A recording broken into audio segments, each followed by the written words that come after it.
I'm glad we hit the record button for that. That was sick. Ladies and gentlemen, welcome to the Budgy Smugglers podcast. I'm comedian Jeremy Dooley, joined by comedian Stephen Bradshaw, and for this episode, comedian Tyson Popplestone. Am I bringing in? Am I the first ever guest on the show? You are. Yeah, you're the first ever guest. I'm happy with that dynamic. No, Yeah. it's good. I wasn't sure how much of an interruption I'm going to be to the usual format, but very much so. It turns out. Yeah, we'll see what happens. We're just going to let some natural things happen, and it could be great. It could be really awkward and clunky. We don't know. But it is good to have another, finally, to have another Geelong comedian of the year on the podcast. I was at Geelong on Sunday night, and I got introduced to the 13 open mic comics in the room as Geelong Comic of the Year, and I thought, I was so grateful for it. But also, I've realised it's 2 years on now, and I'd never want to let it go. Hold on to it. I still talk about being a class clowns winner. That was in 2002. Yeah, dude, it all counts. Do you have any other awards that I'm not familiar with? Like in the world of comedy? Of anything. I'm not really an awards person, to be honest. I think, remember you would get a merit award in school for good behaviour. Yeah. Even those I was sort of a stranger to. Yeah, awards have never really clicked with me for some reason. I feel like I always say the wrong thing that merit an award, if that makes sense. No, that makes sense. There's a certain game you got to play and I'm not very good at it. You didn't win Youth Preacher of the Year 2005? No, I was let go from the church for my inability to construct a message that was relevant to the congregation. Oh, I love that. I'm the only one who hasn't won Geelong Comedian of the Year on this table, which is weird. But That's right. Just try and keep up. Yeah, it's look, maybe one day you two can sell some tickets. Hey! That's why I invited awards. It's the exact reason. It's the exact reason I invited him to the show in Traralgon, because we did need some tickets sold. And it's doing well, isn't it? It's doing very well. What have you got a show in Traralgon? So I got a mate down there who runs a cafe. Yeah. And I said, dude, this would be the ideal location for a comedy night. And he goes, of course it would. And I said, would you like to do it? And he said, let's do it. And so we're doing it. Yeah, June 20th. It's going to be like a little 60-seater, but the guy's a legend, so he's just bringing the whole community down. What? And we'll see how it goes. It's going to be an interesting night. Traralgon is considered Gippsland? Yeah, because I said that, and someone who we will call Gavin Semple, who is also on the lineup, who thinks that he's got like a mortgage on any gig in the Gippsland region, also someone who could probably do with learning how to sell a ticket. He was like, what do you mean you're playing in Gippsland? I'm like, well, yeah, you're on the show, mate. You are part of the show. I hate to break this to you both and Gavin Semple, but I'm also in Traralgon in the 28th of June. Hey. What are you doing there? I don't know. A comedy show. Whereabouts? Traralgon. That's all the information all you know. I've got. I think there is more info, but I don't know. Anyway, this is going to air in July, so sorry if you're listening. It was a great show. It was a hot show. Oh, man. How good was last week in Traralgon? Good. How good was Jono and Bevo and Macca. Did he go to your show as well, Macca? Absolutely. Oh, yeah. Front row. Dooley got fingered. It was by Semple. It was wild. It was a lot. So we've got you on here. This is obviously the Budgy Smugglers, where we talk sport. But before we get to your sporting prowess, give us a bit of the brief, the bio on Tyson Popplestone, stand-up comedian, because you've been at it for a few minutes now. Oh, I've been doing it this is exactly where I need ChatGPT to step in. I don't know. I started, when did you start? Why did you start? I started end of 2018 because I'd listened to like too many Joe Rogan podcasts. I was a runner, and Joe used to always talk about comedy like martial arts. And he would say, hey, if you train, you practice, like you can bomb, you get back up, you're fine. I'm like, it just sounds like running. And comedy was just something that I'd always joked about. It's just not I'd never do it just because it's terrifying. And there was something about that appeal that made me go, you know what, let's actually do it with that philosophy that Rogan's given me. Yeah. What was terrifying? Why was it terrifying? Yeah. Just, I've bombed so many times just in general conversation that the idea of actually getting up with like constructed material and saying, hey, this is what I've worked really hard on and what I thought was funny. and then just getting to a punchline and hearing silence. You mentioned something very interesting there where you said you've bombed a lot just in general conversation. Why do you insist on doing so much crowd work that bombs? That's We should plan things a bit more. That's probably true. I should just go into general conversation with bits and see if they work out better. Yeah, that might work. What was your first gig? My first gig ever was... were you guys around with Highlander, or do you know Highlander? Yeah. Not of it. That was before my time. Second or third gig was at Highlander. Yeah. So it was like a little alleyway gig. I don't even know. Was it Highlander Ave? I don't even know. Yeah, like Highlander Lane. Yeah. Little laneway in Melbourne, upstairs at some, I don't know, it was like a pretty... There was never anyone there, which is why I think the comedy night stopped. But it was, Jared was there a lot. Jared Goundry, another man who can sell tickets. And, mate, that was it. Like, I got up there. I just did like a lukewarm set. The crowd was very generous.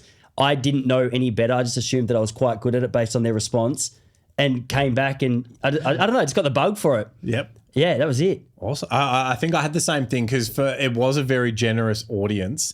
I didn't know when I did it was downstairs. Blaze White was emceeing, and I also had like quite a good response. And I thought, okay, cool, this is fine. Not knowing that that's not normal. Yeah. Well, gig 3 for me, there was a place called Mad Dog in Footscray, which was like an old... There was even less people there than we were at Highlander. And that was my third gig, and I got up there and just ate shit so hard for my third night that I was like, okay, maybe I've completely misread the signals and this is not for me. But there's something about that, like where you have a flat set, you're like, I can't leave it there. Yeah, you don't want to end on a loss. That's the worst it can get. Yeah, let's go. What? Because this has never happened to me. What is it like to bomb?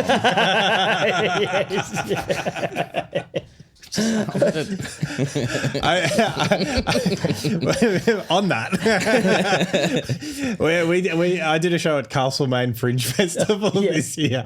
Bradshaw was my opening act, and I've never seen someone sweat on stage so much. The microphone had condensation. Dripping. What happened? Was it a tough crowd or? No, I was up and down. I started off good and lost them very quickly, and it was a hot day, and I'm a nervous sweater, so you're not the first person I've handed a sweaty microphone to. It's so brutal. I'm honestly ashamed at how well I can speak to the art of bombing right now. I could write a very good selling book on it, I think. Is there a bomb that stands out? Because I remember my first bomb, and it was the context around it was just brutal. So Gab Rossi was running this cafe gig in Brunswick on Sydney Road, and it was I'd only been doing comedy for like 6 weeks at this point, and so John Burgos was MC, Tom Seagate was headlining, and like featuring Jeremy Dooley plus open mic acts. And I was like, like even then I knew that like just by having my name on it, giant target on my back from all the like open micers who'd been at it for years. And I rock up there and I said to Gab Rossi, I'm like, I've only been doing this, I've done like a dozen gigs. He's like, you'll be right. Like, I know you. I've never met him before. Like, he doesn't know me. Yeah. And it was...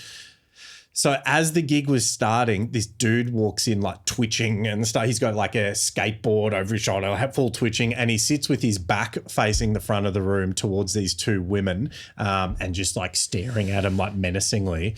And they eventually got him to sit facing the front. And as Johnny B was emceeing and doing his opening bit, this guy just had a lot to say. Nothing that was kind of useful or relevant or connected to what John was saying. It was just like the rantings of a dude who was off his rocker. And John's like, I think it'd be better for everyone. You're not enjoying this. We're not enjoying this. Maybe you should leave. And he gets this close to his face. Like, I'm going to fucking stab you. Jesus Christ. This was the start of the show. Like he hadn't even done 2 minutes of material yet. And that's what we were dealing with. And I'm like, what do I do? This is a cafe gig. There's no security guards there. And so I'm freaking out, just like, I'm like, do I have to do something here? Like, am I the only one who knows how to do something? Am I emptying my pockets, moving my bag just in case? And this guy's like, I got his skateboard, like threatening people. Eventually, he kind of gets corralled out of the room, and the last thing he says is, I'm going to wait till the end of the show and I'm going to stab every one of you. Jesus. Big window to like Sydney Road, and this guy's just pacing and just sort of like twitching up and down every now and then, sort of punching the window. Everyone bombed. It was the longest. I had to do 10 minutes. I didn't even have 5 minutes at that point. It was the longest 10 minutes of my life. Everyone's sitting there, arms folded, like legs crossed. Intermission. By that point, he'd gone, and everyone was outside chain smoking. Tom Seager's just like, what? Like, he missed all of this at the start. So he walks in. He's just like, what is this morgue that I've just stepped into? He did great. He did well. He managed to get everyone on, but that was by far I was like, I didn't know 10 minutes could feel like it went for that long and be that quiet. No one, that's a heavy threat to make at the start of a night like that you're going to stab everyone at the end, because I've never seen someone sit through a whole show like that. Funny story, I've been to that gig. Yeah. I did that gig and it was a different night to you, but it was the exact same vibe. Is it Mike? Who's the American guy? He MCs a lot at, Canadian maybe, Mike Goldsmith or Goldstein. Mike Goldstein. Yeah. So he was the headliner that night. Yeah. And Gab Rossi was there, getting the gig set up. I got in there. I was like, this is going to be rough. We were about 4 acts in and Mike goes to Gab, I'm not doing it. I'm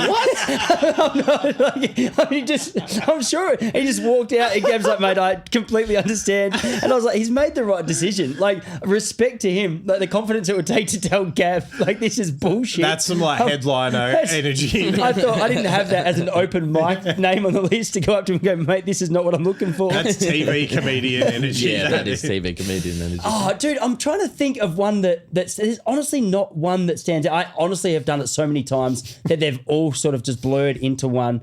I think I had one the other night that was so we're doing a show at the yoga studio in Ocean Grove, which is a sick gig, and you both have to come down. You both have to come to it real soon. Yeah. It's been getting packed out. We had Pete Hallier there 2 weeks ago. Did a 7 p.m. show, 9 p.m. show, 7 p.m. show, electric. So naturally, I was thinking 9 p.m. show, walk in the park, can't wait, so easy. Like I had mates and stuff coming. Yeah. 10 minutes before showtime, everyone was there. They were sitting in the room, and it was just icy. And I said to Pete, I was like, "This is going to be interesting, man." And Jess Pearman was there as well, and she's like, "Oh, this just feels off." And anyway, I had to take a leaf out of your book, and I was MC, and so I got up just ice. But the worst part was, like, it was 90% my mates. so I was just doing my jokes I've all heard before go well and trying to do crowd work. And my mates are like, don't bring me into this. We've got nothing to do with it. You know the answer. Yeah, and that was hard because it's like you've just paid Pete to come down. You've put on a sick show. Like, everyone's pumped. And you get up and it's like, why does everyone... Like, yeah, something like that is bad where you're anticipating a real big high and you get to your punchlines and it's just like... It is hard when there's people you know in the audience. Yeah. Like, I remember the first time I had my partner, she came and watched my show at the Comedy Festival. I think it was last year or the year before. And she sat in the front row and I didn't know that. So like I get on stage, it's like, whoa, this is, and it's like when she laughs or when it's quiet, either way, it's bad. Like, That's what I'm like when your wife's in the front row of my show. Whoa. Yeah, it's not good. It's terrifying. It is horrific. Yeah, I hate having my wife or any family members at a show. But you've been doing bits about... Excuse me? Yeah. Oh, yeah, no. I was like, where's he going with this?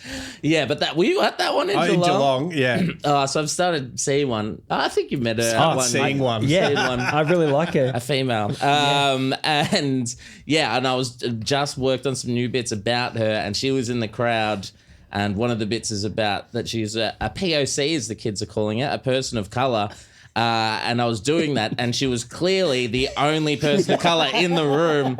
And she's like right here next to the stage, and everyone's just looking at her while I'm saying these disastrous jokes. It just ruined it for everyone. No one felt comfortable. No one was laughing because not only was it uncomfortable, they weren't funny jokes. But that's the worst part of a gig like that is because it's double the pressure. Because all of a sudden, if I start bombing, my wife is like, far out, I can't believe I've committed. Like, I'm committed. Yeah. I'm in. Yeah. Like, everyone everyone knows I'm this guy's wife. So, like, to her, she's automatically just thrown in the we're bombing basket. Do you know what I mean? That's what I hate so much about it. There's like that added family pressure you got to cop. Yeah. Well, Chelsea, my partner, she came to the final night of my comedy festival run this year, like able to get a babysitter that night. And I'd been on a good run the whole time. That night I had 1 hour sleep. Baby was up screaming all night and had a big day. Like couldn't, have a power nap or anything. Got on stage and instead of starting my show at the start in terms of my set list, I started like halfway through and I'm up there having this weird out of body experience and the audience was picking up on it. And in my mind, I'm like, why does this not feel right? Why is this not working? And I kept running through the bit, committing to the bit. I'm like, oh, I've come too far here. The first half of my show is setting up things for the second half of the show. I was already in the second half of the show. Nothing was working. Had to go back to the start and not make that feel weird. Yeah. And then continue the show. It was just a clusterfuck. It was not. She saw the bomb of the festival. I swear, this was good. Oh, dude. I remember my first bomb. It was, and still my biggest bomb because it was only like 3 weeks in. And I got like a good gig opening for Ivan Aristeguieta. Yep, great act. I think Nick Schuler was on the show. It was a really good lineup. Great crowd. The crowd's obviously hot for Ivan. He's got a very loyal following. I don't know, 80 or so. Big energy. And I'd just been doing open mics for a few weeks. So I'd probably done 6 or 7 gigs. And I'm like killing it on the open mic scene. I'm like, I must be the greatest comedian of all time because I'm going on. I'm like in the top 3 of these on lineups with 30 comedians. I'm like in the top 3 to 5 every single night. So I might be the greatest comedian that's ever lived. And then I went to an actual comedy show to perform and they're all there. And obviously it's a really good lineup. And I went on and I did my stuff that had been going really well for me. And it was just tepid. It was tepid. There was some chuckles. It wasn't like a bomb, but in the context of the room, it felt like an atomic bomb because everyone was killing, except for me. It was a bomb. I don't know why I'm trying to say it's not.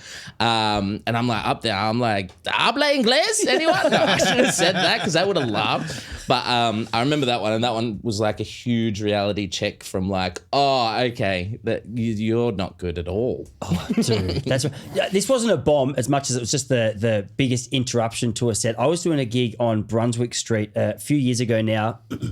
And I was on stage and there was a bloke at the back here causing a ruckus the whole night. I'm not going to say the guy's name who pushed him just in case there's actually like stuff going on.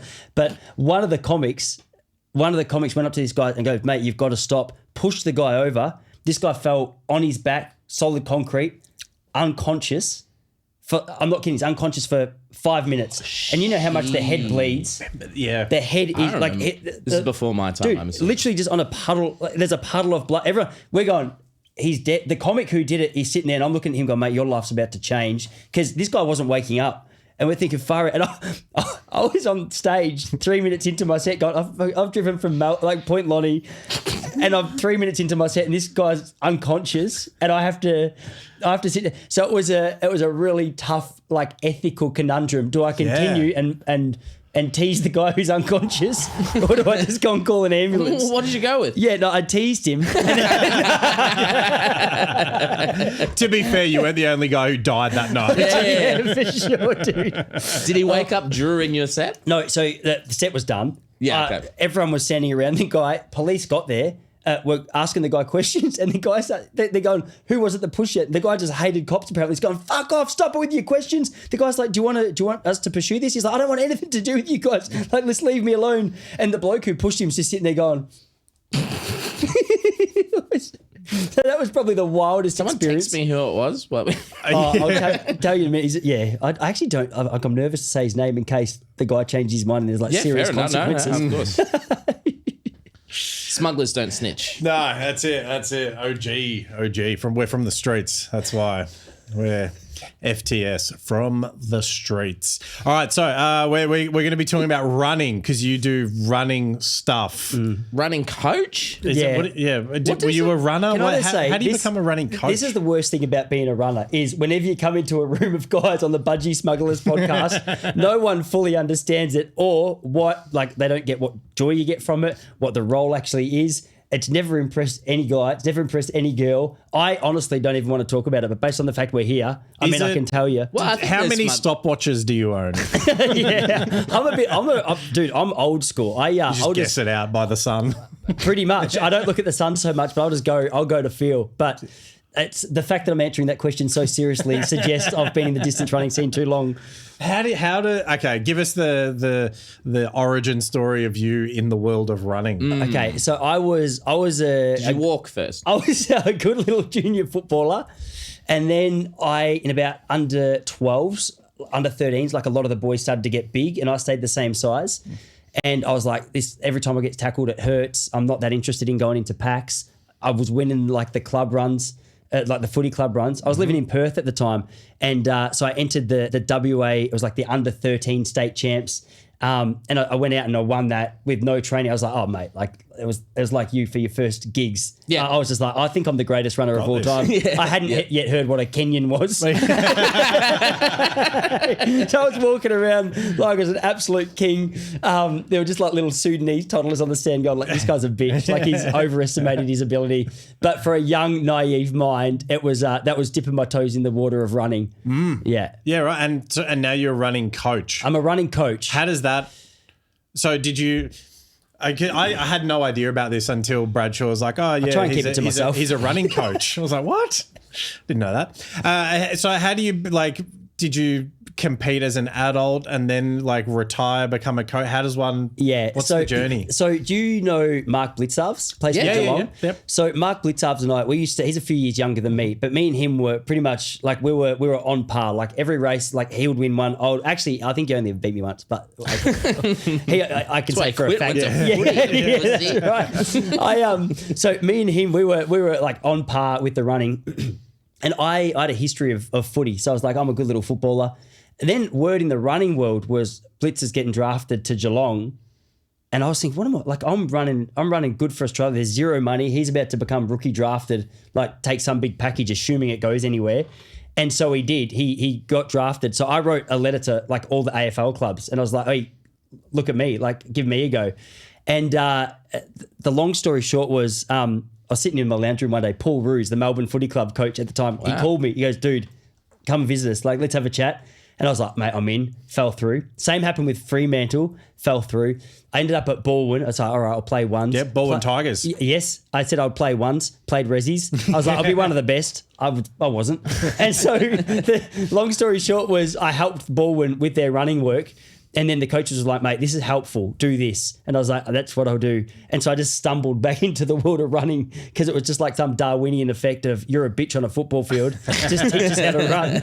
Because Blitzavs is pretty big. Like he's a tall 198. Yeah. Surely that's a big advantage in the distance running, or is that not because there's wind stuff? Well, it's a really technical breakdown. But yeah, you're spot on. That's what we are here, technical.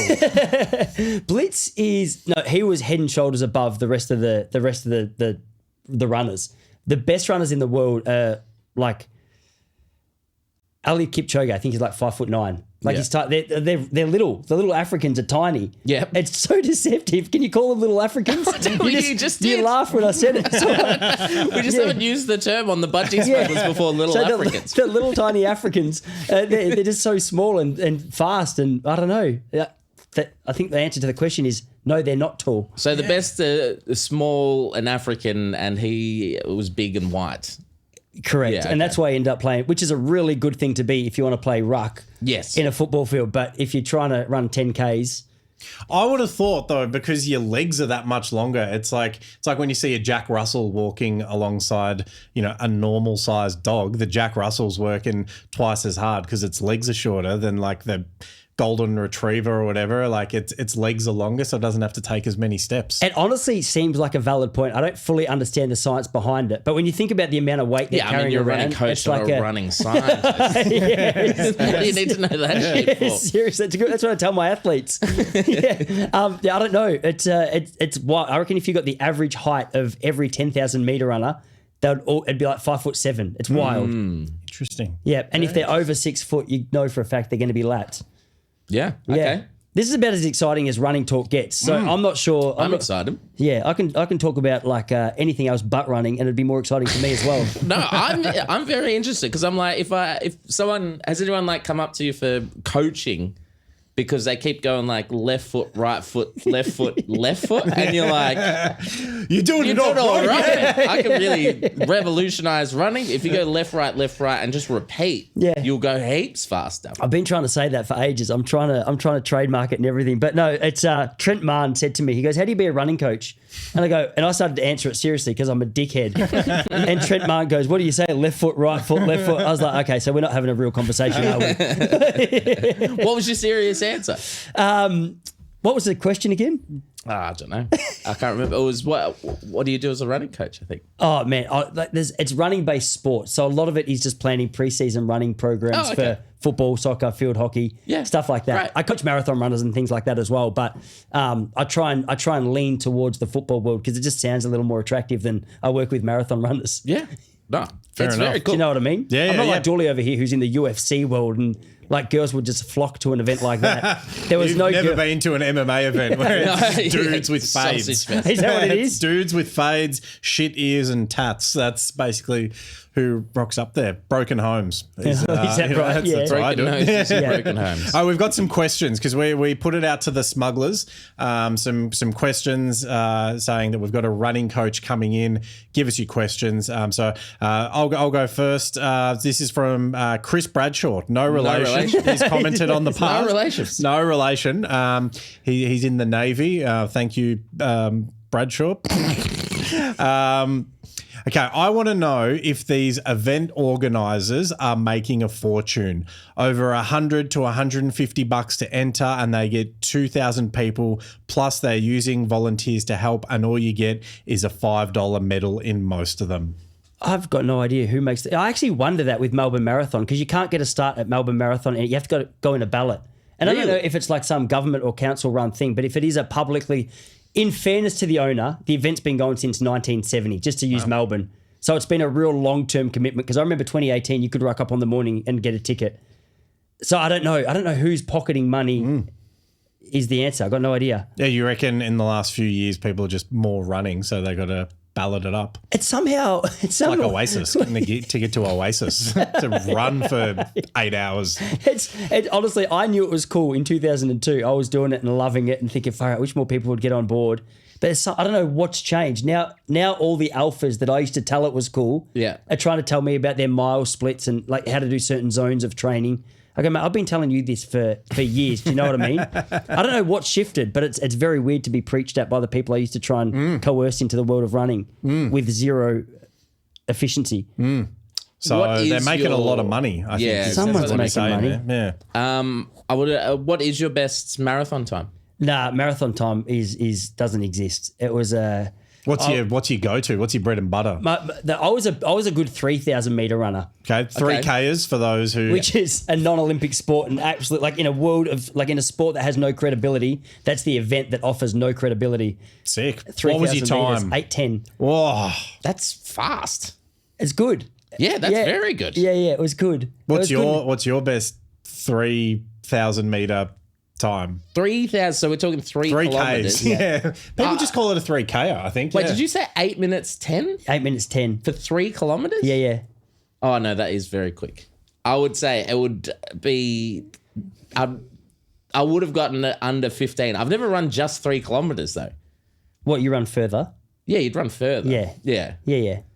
Would you? Yeah. Like if you're going for a jog or a run, you'd start at 5K, wouldn't you? If you're going for a jog or a run. So 3K, back, I'm talking like 10 years ago when I didn't have shin splints, 2 bad knees and a bad hip. But yeah, like a sub 5 minute kilometer for like 5 kilometers. That's good.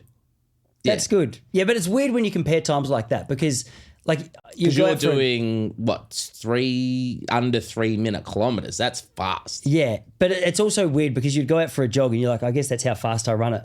But if you had a gun to your head and they're like, hey, Stevie B, like how fast can you run? Yeah. You'd probably start running 4 minutes just like that. But it is weird. It's I don't know. In the running world, if you're running sub 5 minutes, you're getting a couple of head nods like, hey, you're doing well. Okay. Yeah. There you go. And just to clarify, if you're under 5, I was running 2:43, so I was a fucking king. Mic drop. Wow.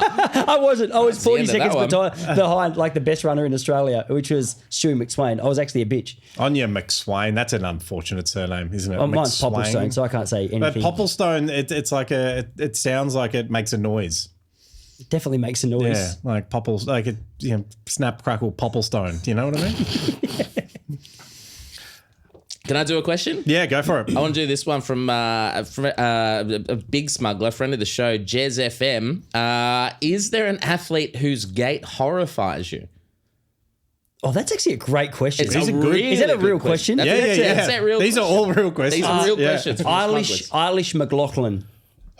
Of course. She's Craig McLaughlin's daughter. Eilish McLaughlin. I believe her name is. She's a Scottish 10,000 metre runner. Actually, her gait's okay. Her upper body is horrific.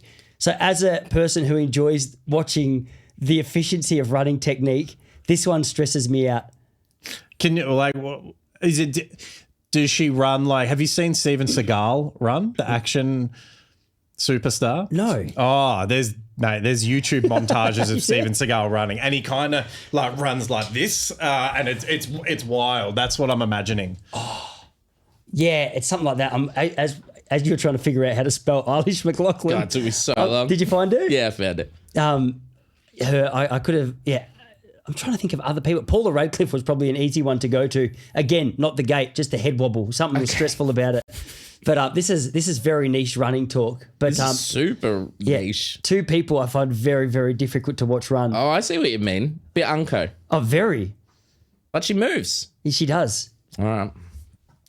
Sorry, that was very good podcasting. For those who are listening on just Spotify, Apple, and all the other things. Yeah. Do you want to describe it for everyone? Oh, it's just We'll she's clip it all, up, but describe it as well. I'm not clipping it up. It's just a lot of arm. Like you said, it is. The legs look fine. The gait looks fine. It's arms going up in here. They're like the head's like straight on, like it's like there's a broomstick stuck to the back of her head, and then it's just arms like this. I don't know. It's weird. Yeah. In fairness, unfortunately for her, there actually is a broomstick stuck on the back of her head. Oh, okay. Yeah, which is probably the cause of that issue. What can you do? She's Scottish. Okay, we've got another question here from Loretta95. Underrated running tips for beginners. Ooh, this is a good one. Oh, just Thank go you, Loretta slower than you 95. think. Like run at a Slower pace than that you you think. would find embarrassingly slow and slow down even more. At what point is that just walking? Yeah, that's a good point. That's a good place to start also. Yeah. Start there. That's a good Great place underrated to running tip is walk. Walk. start. Seriously, especially if you're a fatty. Like if you've done no running and you're overweight and you find it hard to jog, walk Okay. and put down the cake. Okay. Ooh, Yeah. I don't know about that last bit. If you're into that. When does it go from jog to run? What do you mean? What pace? Well, like, yeah, it was like we were talking about. I was talking about this once with a group of friends. When it's windy, when is it a nice breeze versus like, oh, it's a bit windy. Like, what's the when does it go from jog to run? When are you being like, oh, this is a really nice jog to like, oh, we're running now. Yeah. It's like I've never consciously had that conversation. I'm going for a jog and then just taking that mental note that I'm running. I'm actually progressing into a run right now. How is this happening? And you call yourself a runner. Next week we're going to get a jogging coach on here, and he'll have all the answers.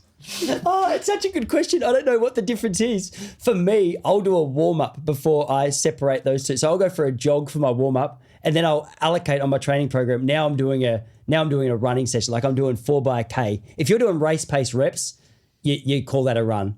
What's a race pace reps? Oh, so if you're like training for a 10K. hard to say that, yeah. If you're training for a 10K and you're trying to run 40 minutes, like that broken down would be 4 minutes per K. Mm-hmm. And so a really popular running session in the world of running would be like 8 by 1K at 10K race pace. So 8 by K at 4 minutes, minute recovery. You're doing those 4 minute reps, you're running. Okay. Yeah. Cool. Let's just break that down to whatever time you're trying to run. Your sort of top tier marathon runners, what per kilometers are they doing an hour? I mean, how many kilometers are they doing? Probably for marathon, like I'm coaching more community level athletes. So I got a bloke who's running the Gold Coast Marathon next month, and he's trying to run around 250. So I think that's like 3 minutes. I think it's like Sorry, 250. Yeah, 4 minutes per K. I reckon he's trying to run. Someone check that. 4 minutes per K. You're running. That's not jogging, eh? That's a fair call. Yeah, he's definitely running. Yeah, he's good. But That's not a light breeze. No, it's not a light breeze. I spoke to a lady this afternoon though who's just inquired about coaching, and I said, "Oh, where are you at in like your running journey?" And she said, "I'm obese." And I said, "Okay, so you just But she said she's just started doing the gym. She literally, that's what I said. I was like, "We're going to start you walking, and we'll progress you into a jog." And she's like, "Yeah, good, because I'm obese." I said, "Yeah, you said that twice now." Yeah. You know, You don't know the difference between a jog and a run. How is she going to know when to go from a walk to a jog? Pops her calf per session. Seriously, yeah, that's a part of being a big fatty. You shouldn't be doing it. Jesus. I hope she's not listening. I really hope she's not listening to it as well. What do you think of people like Goggins doing like the millions of kilometers? Is that good or bad? That can't be good. I find Goggins so irritating. I think he's so funny. He's like a cartoon character. Yeah, I don't know. I find him so annoying. I don't know what it is. I don't know what. I mean, it's impressive. Watching his physical feats, I'm like, you're a machine. Hearing him talk, I'm like, just do the thing. Do you know what I mean? Just do the thing and I'll be inspired. But when you talk, I go, nah. I mean, he's impressive. Yeah. What do you think about him? I think he's a cartoon character. But when he's, like doing sit-ups and also just like shoulder presses, he's like, you gotta, callous your brain and stuff. It's like, stay hard. Like I've done 4 million burpees or whatever. It's like, all right, mate.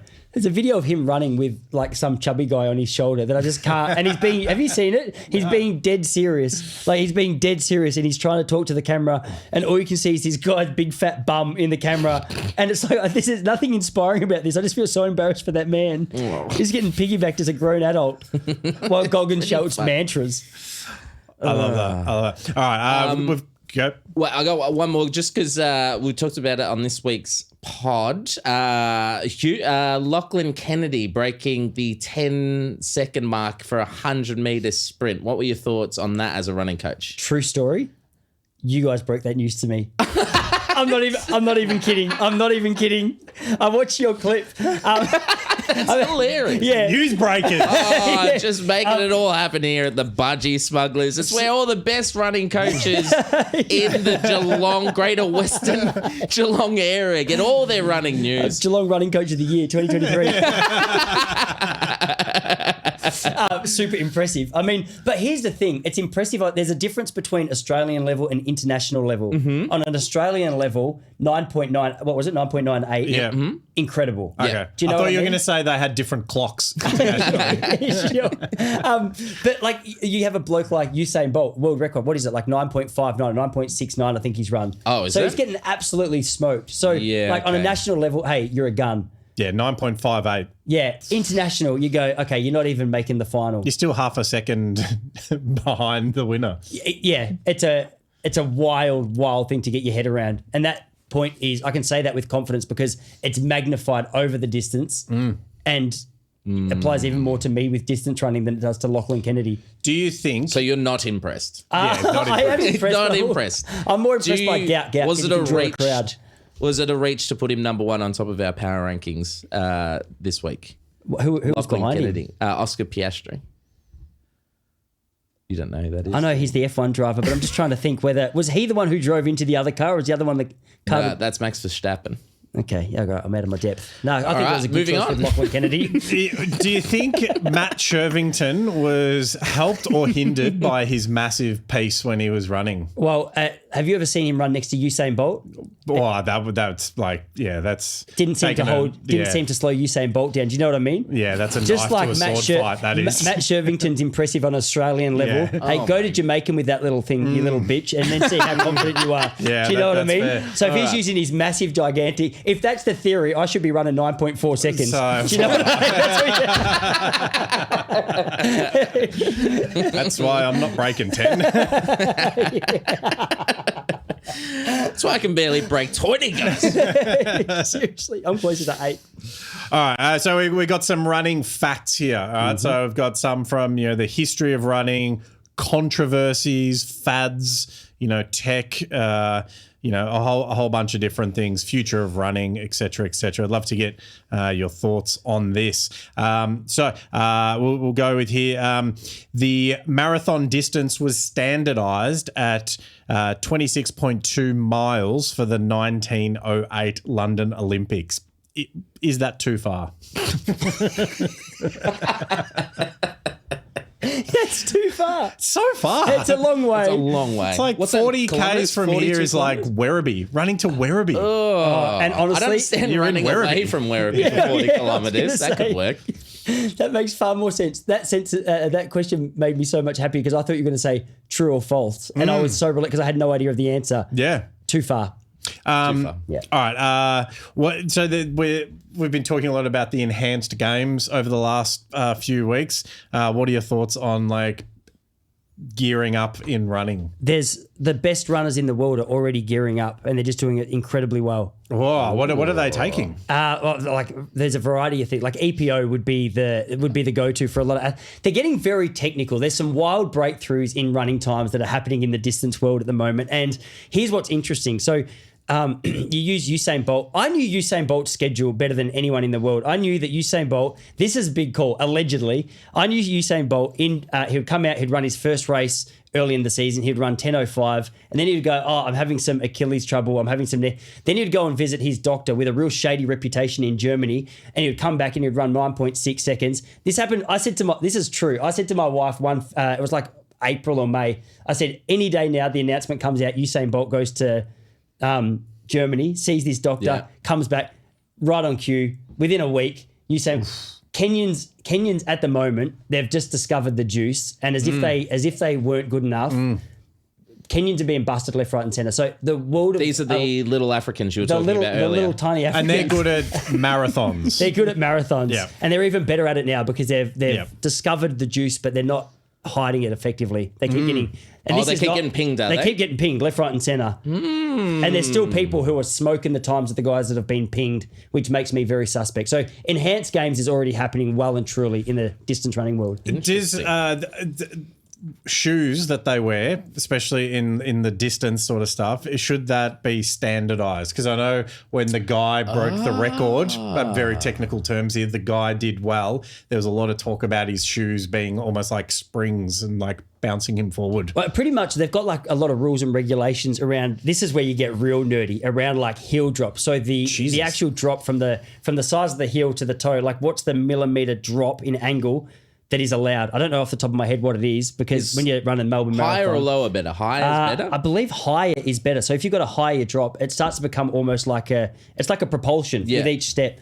And so like it's become standardized to an extent, but now people have discovered super shoes, which is what Kipchoge wore that day. I mean, I got a pair in my closet, and they're incredible. They're actually wild to wear. Wow. Yeah. Does it make you dunk? Do you reckon you could dunk? It's like flubber. Do they have flubber in them? That's Flubber. That's a callback to the 90s, isn't it? Yeah, It's sure a great was. movie. They do make you dunk. Yeah. Yeah, they do. What do you think of Vibram 5 fingers?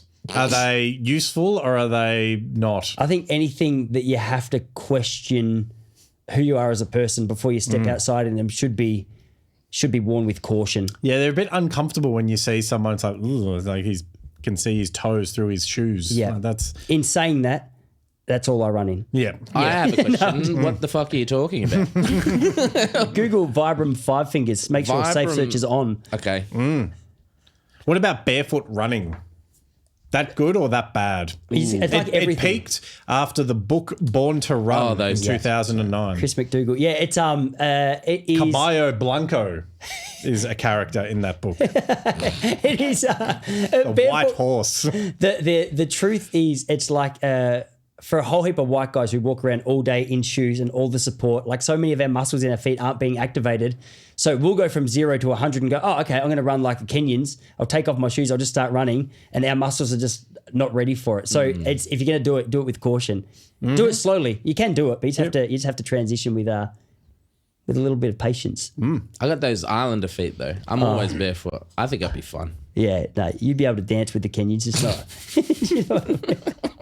Do you know how I know? I love the fact that I've known you guys for a few years now and we've never talked about my running. I know. And I appreciate with all my heart that you guys are pretending to be We interested. were waiting until we had 4K cameras, 3 4K cameras, 5 microphones, because we wanted it on record. It was how I didn't know you were a running coach. No, it's been real good getting to know you guys. I'm glad you've taken so much interest in how I support my family. All right, what do you think of like, are you a big Strava guy? Is that like, if it didn't go on Strava, it didn't happen? No, well, I've got a Strava account, and when I was training for a marathon up until a couple of months ago, everything was logged on there. But no, I don't know. I'm not that excited. I'm more excited by Instagram. Do you know what I mean? Post your photo of your run on Instagram, and I'll see it there. But for me, I get overwhelmed with all the apps. There's too many things. That's good though. Yeah. Hey. Is it cheating to run with headphones? No, I've heard someone say that you can't do that. You got to raw dog it, and otherwise it doesn't count if you're running a marathon and you got music playing and you got to run like. Is that David Goggins? That would be it. It could have been David Goggins. Yeah. I hope it's not cheating because I go through phases. Actually, I was going to say I don't run with. I was going to say I do, but if I cannot be bothered going for a run, I'll chuck a podcast or some music on. That helps me. If you've got a good little beat, it actually helps you get in a nice little rhythm. Yep. Yeah. What sort of music are you rolling with? Dude, I love they're brothers. Jonas Brothers. Dude, Hanson. Hermanos, also the brothers of the 90s, which was a real good in with a number of the Year 7 girls. You know what I mean? Back when he last was year. in the 90s. Oh, okay. Not Sorry. like Yeah, when back you were then. okay. Yeah, when he was of age. Yeah, that was my mind was going so hard with so many riffs, but I got stuck. What was the question again? What music? You listen to some music about brothers. Dude, Something that Year 7 girls like. You mentioned. Hermanos Guterres. Type brothers those guys who play in. guitar. Hermanos Guterres. that what that Oh, that is, yeah. They're like That's Spanish for, yeah. Oh, Guitar brothers. I know Hermano, his brother, and Hermanos- Guterres. Sounds like- I shot in the dark. I'm going to say that's Spanish for guitar. dude, these guys, I write comedy. There's no lyrics. It's literally just two guys with. It's amazing. I listen to Spanish music when I'm writing jokes as well because I don't know what the fuck they're talking Perfect. about. It's like my go-to. I can't understand if I Yeah. can't understand the lyrics, dude, I'll send you these guys. You'll I love it. amazing. Guitar Brothers. What sort of guitar are we talking about? Like, No, I love that too. I love that Paso too. Doble? Mariachi. Let me show you. Is it? I don't know what it's called. Mariachi El Bronx. I love Mariachi El Bronx. It's my favorite band of all It looks time. like a big bluesy guitar. He looks like he's just taken it out of like a western. Let me show you one of these guitars again. So great for a podcast. I can't even see it here. Here you go. I'll show you, and you can describe that. Yeah, it looks like the guy from Narcos Yes. and Dave Navarro circa Red Hot Chili it Peppers. does. Yeah. 90s. Okay. I'll tell you what, we'll close out the show with the Hermanos Guterres banger. Oh, dude, stop it! I'll tune in for that. Well, I think 4.9 seconds. Otherwise, I was gonna say you're getting copyright. yeah. What's a friend of mine does ultra marathons. Yeah. Why would someone do that? And what's the furthest you've done? Okay, so this was without like any specific training. I just always said I would do it. I don't know the answer to why. Yeah. My wife went away one weekend. I was like, I bet you I can run 100K today. And I did. I was in Ringwood and I ran down like there's like a bike trail all the way down to St Kilda, and then it was like I did a U-turn at 50K, and then that was my record, 100K. I paid for it like heavily. It was enough to turn me off like ultras for a long. I'm on you with that one. Like, why would you do it? Yeah. I no longer understand. How are your nipples? Yeah, my nipples have been through quite a lot. Oh, They've become baby. very callous, I believe, Cheese-grated. over the years. Yeah. Really? Yeah. Not really for any ladies listening. Do you know what I mean?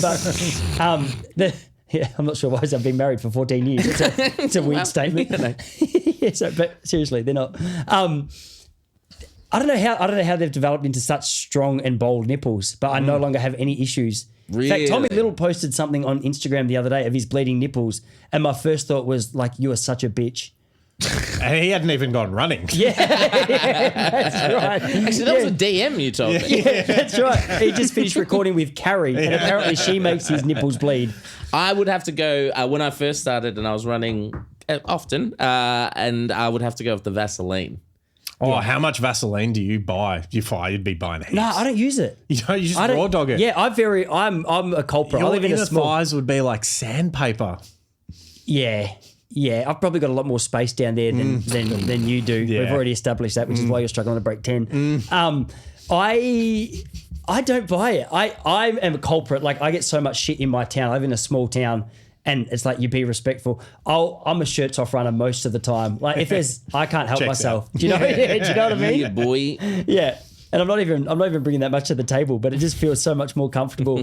You are near the beach, so Yeah, you know, I think that I feel you that's get a fair. little bit more leeway. I just think want to about- put on record that I don't have to be near the beach for that to stand Yeah, true. yeah. Yeah. I'll No, be no. in Gippsland and doing it. I don't Yeah. want anyone to think only because I'm near the water. Have you ever thought of doing it on stage, topless? No. Like Bert Kreischer style? Nah. No, okay. Nah, it'd be too distracting. Do you know what I mean? Yeah. Like, to see the physique that I rock under a shirt, like women wouldn't be able to focus on punchlines. No. Do you know what I mean? Yeah. I'd just be like, that's a skinny bitch body.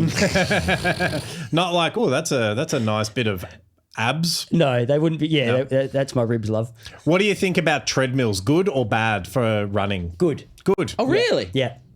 Interesting. Last time I did a treadmill, like shin splints for weeks. It like set me back. Yeah, but I don't reckon that would be the treadmill's fault. I don't know what you want into that tread. Like, did you do a long run, or had you not run for a little while? Or? No, I was running normally, but it was raining. So I went into the gym and used the treadmill, and then, just Really, from cooked that me. one run. Yeah. Interesting. Yeah. Yeah, I don't know. I've never had that. Never had that problem before. I reckon they're very boring. But if you want to just get stuck on like a nice little cadence and zone out, like, it's a nice place to do it. There you go. Yeah. Okay, we've got a couple more here, and then we will go into a top 5. Here we go. I lost the. Having a pacer, is that good, or like, is that not? Is it good? Is that like the heart thing? Yeah, pacemaker. Pacemaker. But having pacers, like the advantage that has, what's your opinion on that? Wait, I think you genuinely believe he's saying a pacemaker. No. You understand? I just wanted to clarify Yeah. because my answer's not going to make sense. Good. It's good. If you're going for a world record or a fast time, you need it. But at like a championship event, nah. Yep. Nah, let's just play tactics. Yep. Okay.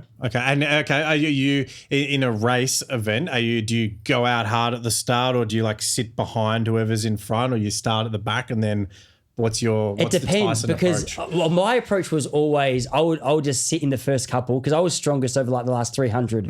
Like, I wasn't overly quick the last 100, but I would just if it was a relatively fast race, I would try and sit on the shoulder of the bloke who was supposed to win, and then try and ramp things up with a few hundred meters to go and just see how that goes.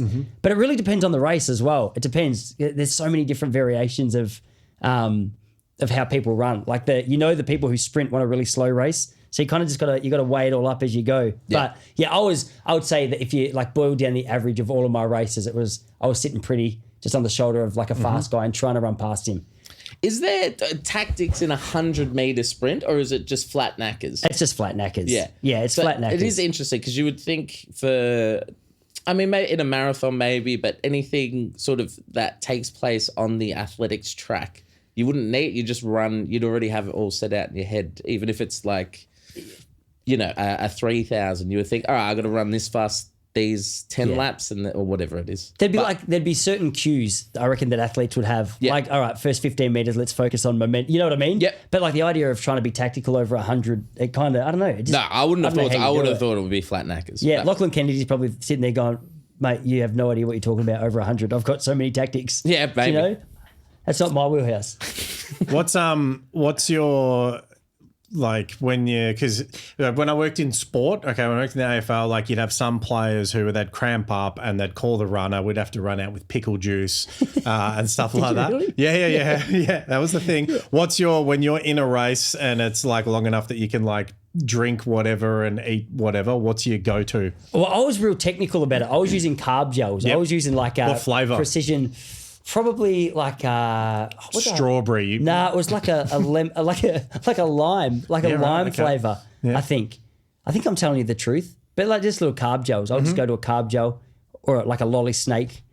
Whatever was nice. being thrown my way. I did a race once. A Bit guy of a gave me a natural super connection. duper. Oh, That'd be sick, was actually, amazing. if it's a hot day. Yeah, Yeah. because that race was the equivalent of a bomb. I was going very puffs slow. up the inside of your Yeah. mouth. Though. Don't need that. Oh, there's a bit of technique to a super duper. You can't be just sucking it off or whatever you're doing. However you get cuts in your mouth, you're what not she said. eating it properly. Jules. Have you ever cut up your mouth on a super duper? I haven't actually. Yeah. All right. Ideal running conditions. Oh, yeah, this is a good one. Yeah, I appreciate that. Is a good question. that's a good one. Yeah, for me, I love it. So I, as you said, I live near the water. There's an app on my phone called Willy Weather. Okay. I don't know why. Willy Weather. Willy Weather. Okay. Yep. Okay. Willy you don't Weather. want it to be too cold then? Yeah, for sure. If you plan on getting it out today, Willy Weather says no. Oh, it could be so hot and I still would never consider it. Be painful, wouldn't Low wind, crisp morning, a little bit of sun coming up. Yeah. You want to start feeling a little bit chilly. I reckon that's ideal. That's my favorite. That's a good question, actually. Yeah, I like These are that. things I've never thought of in 25 years of running. So if you're an early morning runner, you're not eating before you run. Do you like to get a run out before you eat, or what's the go there? Oh, I have a little snack before. I hate running on Like an a empty banana stomach. or something Yeah, like that. banana. Yeah, have a banana or something. Maybe a little bit of oats. Yep. Yeah. Interesting. And post, what's your go-to? Just a protein smoothie with everything in it. Oh, Yep. Just the water and whey. yeah. What else are you chucking in your smoothie? Oh, mate, you should see this smoothie: blueberry, banana, egg, a sundae. yogurt, almonds. Egg. Yeah, I chuck one in just for it's Protein free and- protein. yeah, you know what I yeah. mean? Yeah, I try and And a bit of texture as well in the smoothie. I avoid too much of it. Like I want it to blend in without making too much of an impact. You don't want an eggy smoothie. No. Nah, No, not into that. nah. I mean, I could go so deep with the quality of my smoothie, but I won't because I realise we're on limited time and. What's the one race that you want to do that you haven't done yet? Oh, yeah. Oh, maybe London Marathon would be cool. Why London? Just it's so hard to get into. There's like 1 million people enter and they choose maybe 100,000 to run it. Is that the most popular one? It'd be up there. Yeah. I don't know in terms of numbers. Like there'd be There's like New York and Boston New are York quite would be popular, big. right? Yeah. Chicago is even big. I don't know. I'd love to know the numbers. I reckon London would be right up there in terms of popularity. A friend of mine did the Boston Marathon the year that it was bombed, and he's a very elite level runner, and had already finished and was in his hotel room when the bomb had gone off. Missed the whole thing completely. Wow. Was back at work. Like he worked. This was when I was working in sport. He was the coach of the club. We didn't know he was going over there. Comes from a big family of runners. Went over. So coached the guy. I think we played Williamstown. This was when I was at Coburg VFL. I think we played Williamstown on the weekend. Then he flew away. Wasn't at the Monday night film review. Was back at Wednesday night. He's like, yeah, I just ducked over to Boston and did the marathon. We're like, what do you mean? Like he's like, yeah, no, I was already in my hotel room when it was all done. Yeah. Comes from a family of very high level runners. What's his name? Tim Clark. Oh, is that Georgie Clark's brother? That's him. I know Tim Clark. He used to play for Hawthorn as well, yeah. Yeah, Yeah, great Tim runner. Clark. I used to have the biggest crush on Georgie. Yeah, fair enough. Yeah, I still do a little bit. Just can't talk about it as much because my wife gets funny about it. Okay, so we're going to go now. At the end of every episode, we do a top 5. Oh, before we jump into that, yeah, sorry, you've got I just got one. Do you have any bits about running that you've done on stage? I'm trying to figure out. I'm trying to figure a bit out at the moment, especially here in Melbourne, where like white privilege is like an obsession with everyone. So I'm trying to figure out. Like my whole junior life, I wanted to be a Kenyan runner. Do you know what I mean? Like I literally dreamed of. I'm not even kidding. I was so angry I wasn't black. And the fact that people started accusing me of having white privilege, I used to say that anyone has accused anyone of having white privilege never tried to race a Kenyan over 1,500. But I haven't quite figured it out yet. But I'm toying with that. That is funny. Yeah, That's pretty good. There's got to be something there. Do you have any running bits, Stevie B? I don't have any running bits, no. Can't say I do either. All right, this is my top 5 favourite Australian runners. If you're not in this, Tyson. I put it this way: I wouldn't be in my top 5. I wouldn't be in my top 10. So I know if it's taken. All right, we've got Tamsin Lewis. Okay, yeah. Big, Yep. Tamsin. Coming in at number 5. Big Tamsin, Tamsin, yeah. Big, yep. What did you like about her specifically? Just friendly. I met her once. Did ya? She was very friendly. I'm Yeah. like, yeah, sweet, you're in my top 5 Australian runners. Oh, very tough to listen to as a commentator, but I appreciate your friendly. Yep. Then coming in at number 4, Mottram. That one, the Yeah. Mottram. Craig? Neil good. or Neil? No, there was a basketball. One of them's Craig. One of them's Neil. Yeah. Oh, okay. I don't know which Wait, one. which is one do you which. think is the runner? I'd love to know. Neil? Try one more time. Craig. There you go. Yeah, right. Neil sounds like more of a runner. Don't you think? It's like Craig plays like a team sport. Yeah, probably. I would have thought Craig would play cricket. Yeah, that's and a Neil very- is the runner. You would have thought. Based on name alone. Based on name alone, I would suggest they come from a relatively boring family. Yeah. Like Craig and Neil, there's nothing. They a lot of backyard cricket. Lot of For backyard. sure. Yeah, like too serious. Yeah. Yeah. Yeah. Coming in at number What did you like 3. about Craig? 3. Oh, just, he's tall. He owns the record around the tonne, I think, still. Still good. Hey, I got something every now and then. All right, coming in at number 3. Gout. Oh, Yeah. he's taken over Olympians and everything. Yeah, I love that love Gout him, Gout's top love 3. him. Are As- you a big fan of the Gout Gout? I've become a fan. Yeah. How can you not? Yeah, exactly. How can you not? Yeah. Well, you were once just a little boy wanting to grow up to be an African man, and It's true. one just saunters into your life. Seriously. I am going to say, I I'll was tell so. you who does like Gout Gout, I've heard. Who? Georgie Clark. She loves it. Damn it. She likes Gout. She'd love me. Coming in at number 2. John Stephenson. Stevenson. Yeah, he was a good runner. Stephenson. I Stephenson. believe. 400 Yeah. ish. Yep. No, 400. Yep. He was very good. Okay, Yeah. cool. I think he was more. He had big hair. Yeah, he did have that's big what I hair. remember. Yeah, big hair. Yeah. Probably would have done well off field, I would imagine. Wait, isn't it funny? Like, you'd be so upset to know that when you're remembered as Matt Shervington, you're remembered for your. Yeah. John Stephenson's just got stuck with big hair. Yeah, big hair. Big hair. Imagine if that's your legacy. Big hair. What am I up to? Number 1. There's only one GOAT in Aussie running. Of course, the 55-year-old born on the 11th of May, 1970. I'm talking about Dean Capobianco. Oh, not Dean Capobianco again. How has he come up twice in this podcast? How come I don't know what he looks like? Okay, well, look, I just know running. Probably did really well off field. Probably, would get into a bit of trouble. I reckon he'd go to over 28's nightclubs. I reckon, like, he'd be real into that scene. I do vaguely remember. Is he from like early 2000s? Oh, I would say 90s. Could have been. I think just a few people hard done by. He won the Steve Stall gift in 1990. Steve Monaghetti probably got. Steve Monaghetti, of course, formerly sponsored by Mars in the 90s. There you go. And what about, there's one runner that did all right. Her name was Kathy Freeman. Didn't get a mention. Seriously.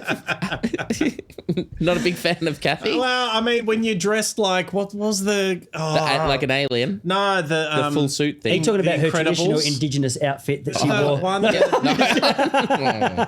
the one. Mr. Freeze? Is it Mr. Freeze from The Incredibles, the friend of The Incredibles? And he wore something that looked like what Kathy Freeman wore at the Olympics. That's what I've got for you. I did like would have how had her she at number beat 1, Mary for listeners. Jose Perec. Oh, yeah, That was stuck it up her. I like that. Dirty. On your honourable mention. She a pom? I think she was French. She's French. Sounds French. Yeah. Oh, yuck. Do you have any better running runners you backwards. felt, other than yourself, obviously, which you could have just popped him in at 5? Who did I miss out in there? Or what about He's more that of a guy fast who, man, he says. who like ran the thing? Who ran the? Oh, that guy. The guy Yeah. the old Aussie guy who ran the Cliff Young. Cliff Young. That's Yeah. the one. The shuffle. What? How did you get? He just said the old man that ran around the thing, and you said Cliff Young. yeah. Like, The shuffle. obviously. The shuffle. He's What's the the shuffle man. shuffle? He had the Cliff Shuffle. Okay. It's a dance style. Did he miss anyone else you think got thrown shade? Honestly, there's so many distance runners in Australia who are so offended right now. Yep. Yeah. Okay. Yeah. All right. I got Mottram in there. His distance. That's when does it go from middle distance to distance? Yeah, what are Same the part. distances? It's like Like same jogging time you to running. transfer from jogging to running. Yeah. Beyond 5K, I'd say you're doing long distance. Is that all? Yeah. Okay. Yeah. Maybe 1,500 to 10K is middle distance. But, I mean, it's subjective. Yeah. It's a spectrum. It is a spectrum, and a lot of athletes are on it. I'm not going to. I know we're going to wrap up in a second. You've got a top 5 for us as well, Pop, to wrap us up. But it seems like for something as simple as running that everyone can do, we've established you don't know the difference between jogging and running. There's no like set thing. You're like middle distance, subjective. Yeah. I'm quite sure that's pretty easy to figure out. It doesn't need to be subjective. Have you had too much runner's high? Is that what the issue is? I've had a bit of it. Yeah. I've had a bit of it. Yeah. I'm not blaming you. I'm blaming the running industry that there's no standards between like a run. There should be a jog is this many steps per minute over this speed, and then like a middle distance is this long. Sprinting's this long. 100% there'd be a calculation like online that checks this out for people like you. The day we start researching for this pod is the day I hand in my keys to this studio. I'll be dead and buried before I do research for this thing. And I'll be in the very next week. I had a list of facts for him and I just said things. Thoughts. What do you think about this? All right, you want to give us your top 5? So I have clarified, so the rule, it doesn't have to be Australian, does it? Whatever you want. Whatever you want. You're the guest. Okay, good. All right. So here, I'm actually interested to see if you can guess these before I tell you who they are. Okay. Runners. No, they're not runners. They're just athletes. I've gone broader. Okay. I like this. Because there was not enough interest in myself for the runners. All right. Here are 5 top athletes who are actually very, very naughty. Ooh. Okay. All right. Okay. Just who comes to mind? Top 5 athletes. Just think about the best athletes of all time who are actually very, very naughty. Because it could be just like they're a little bit cheeky. Should have been on there. Or it could be like, someone... John Jones. He's naughty, but then you got people like former MMA fighter War Machine that went on a killing spree. Right. So that's quite naughty. All right, think a combination of all of the above and you're getting close to my list. Well, we don't like to guess. We want to... all right, let me tell you. All right, number 1, no surprises. Number 1. Whoa. Sorry, I'm working backwards, just so you know. 5 to 1. Okay. Yeah. So as in, when I say 1, I mean obviously... 5. Number 5. Number 5. It's a 5 list. We understand. It's a lot of pressure. Sorry, I've been spending the last 4 minutes trying to figure out the difference between jogging and running. I was about to say, we've asked you to run before you've walked, and you've gone straight into number 1. I've just started sprinting with my big old schlong. Let's walk into number 5. All right, number 5. Tiger Woods. He has been naughty. A great golfer. That's a good one. I when I lived in America, did jiu-jitsu with a guy who played Tiger Woods in the porno parody of his life, because this is when stuff was getting real, and it was called the 19th hole. That is great. Yeah. For sure. It's very good. 100%. So he was a serial monogamist.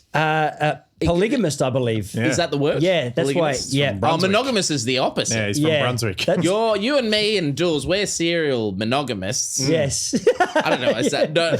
None of our partners would have made it this far through the pod. They would have gone out. By the time we got to our guest, 3 seconds in, Tyson Pop, and then they would have switched off by then, I think. But if they did skip forward to the end, serial monogamists. Oh, man. But he was a polygamist. He was. Lost sponsors, went to sex addiction rehab, spiraled for his... Apparently it all came out... A big part of it was like when he was in Melbourne, he was hooking up with some lovely little ladies There you go. in the penthouse of... Doesn't matter. All right. In the sand belt. All right. Number 4, or as I would say, number 2. 4, yeah. 4. Susie Favour Hamilton. Now, you guys aren't going to know Susie... the musical. No. Do you know how I know that you guys aren't going to know who Susie Favour Hamilton is? Because the blank looks on our faces. Because she's a runner. Okay, no, I like Listen to this. Let me tell you. Bad girl of running. Listen to this. 3-time Olympic runner and wholesome athletic icon. She's into some sordid things. Secretly worked as a high-end escort in Las Vegas under the name Kelly Lundy. Ooh. Interesting choice of names. Kelly Lundy. Lundy. That is the thing with running, right? It's not a very, unless you're at the top, tippy top, like an Usain Bolt, like even Usain Bolt, okay. how's it spelled? I would have said Usain Bolt. Usain Bolt? You're looking at the wrong bloke. I'm Okay. not, I accept both. I was looking at the guy that wanted to be a little African boy. Seriously. Usain Bolt then, but like it is difficult. So I could see how this might be a great way to get off your feet and make a bit of money. It's a great way to get off your feet and make that. Yeah. Exactly right. Off-feet conditioning. Yeah, exactly.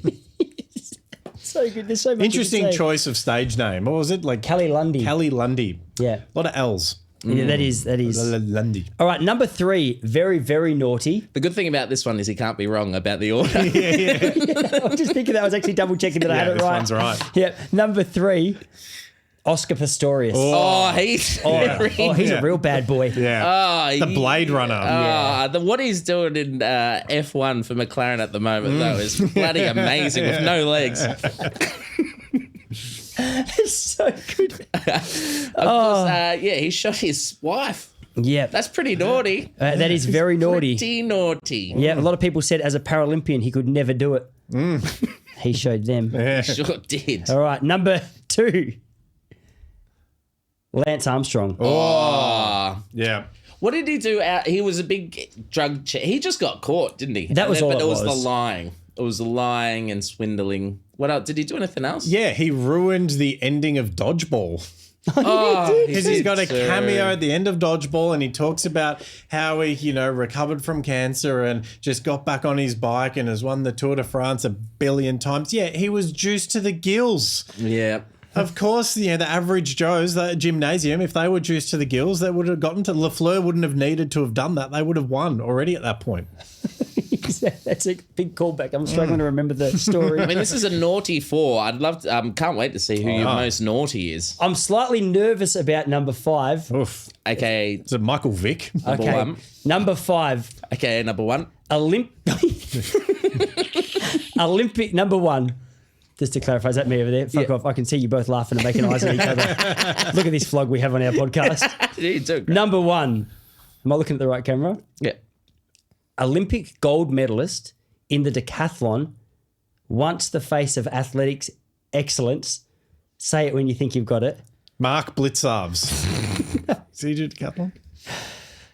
Was involved in a fatal car crash, no charges, starting related. Princess Diana. No, Caitlyn Jenner. Yes. Of course, competed as I've Bruce been barred Jenner. from I thought- talking about this subject on I this thought- podcast because I got in Is that trouble. what Jenna did? I thought Jenna was a diver.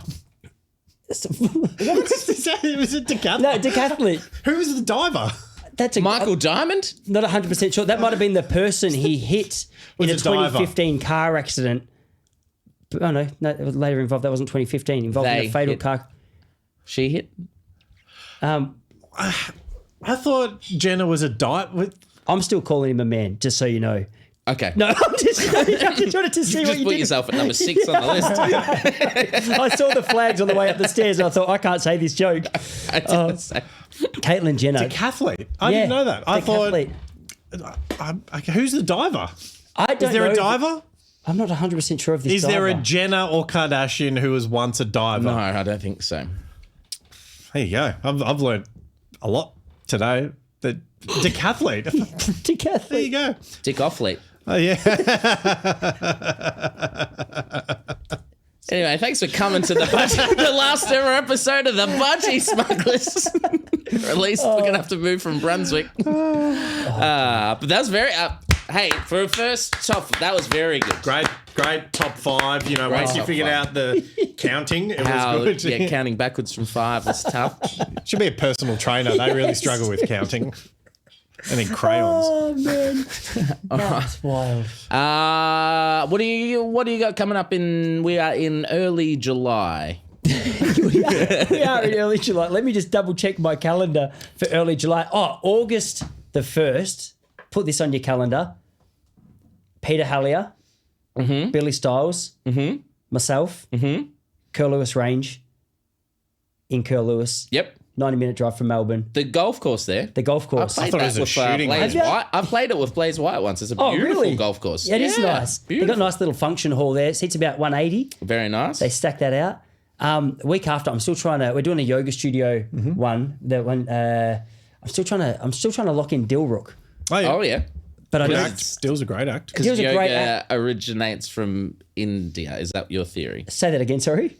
Oh, because of the yoga connection. Yeah. Is that what you were doing? Are you saying we should stay tuned? Hey. Well, in fairness, I had Dave Thornton and Pete Hallier as the first two. Yep. So Okay. I the see. Indian heritage had nothing to do with it, but I'm definitely going to, play some traditional music as he makes his way to the stage. Traditional yoga music or Sri Lankan? I need to find out. Sri Lankan. Yep, yeah. I'd like to humbly apologise for calling him an Indian. Yeah. Sri Lankan. Me too. And what about your pods? You got pods and you got your coaching. Yeah, give yourself you got a to plug plug. your coaching channel. Dude, don't worry about the coaching chat. Listen to the Tyson Popplestone show. That's where I want everyone to go because I'm moving out of the world of running and into the world of comedy as hard and as fast as I can. When are you going to start? I reckon 9 years I'll have made that transition. Just remember to walk before you run. No, that's great. So the Tyson Popplestone show? Tyson Is that a Popplestone new one show. on top of the other one? I appreciate the question, but I've done 183 episodes. It's the same one. It's a different. I've got a relaxed running podcast. Not that one. The How other many? one. Wasn't it called The something other one. else? I thought it was called something else. Oh, pop culture. Yeah, It is that the used to be same called- one? That was a Yeah. good name. Yeah. It was good, but too many people. I had a number of guests who were like, I think it's so cool that you're just keeping in touch with what's going on in society. I'm like, you've never listened to my episode. My No. last name's Poopplestone. Yeah.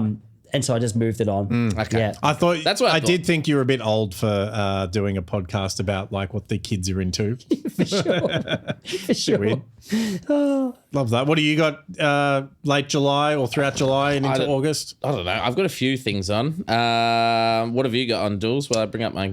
Okay. On the 18th and 19th of July, I'm playing at the Comedy Lounge in Perth and Fremantle, doing all the main shows there, which will be good. And on the 1st of August, I'll be emceeing comedy at the Nash in Geelong. And on the 3rd of August, I'll be at Blackman's Brewery in Grovedale with Lizzie Who and Stevie B. The Budgy Smugglers are coming to Getting a step Blackman's up. Brewing. I'll also be in Shepparton. I'll be somewhere else. I haven't put the thing there. I'll be in Barwon Heads on the 17th of July with Richard Stubbs. That'll be Stubbsy, fun. great Oh, act. yes. I'll be part of the St Kilda Comedy Fest at the St Kilda RSL during that. Well, yeah, I got a bit on. Yeah. Thanks for listening, peeps. We're doing this show with an interview because I'm on the road for all of July. So I'll be out west. So we're getting ahead with a few things. Thank you for breaking the ice and being our first guest. Oh, thank you so much, Pop. That was was awesome. fun. That was Tyson good. Thanks for having me. Popplestone. We love you, smugglers. We'll see you next week. See you next week.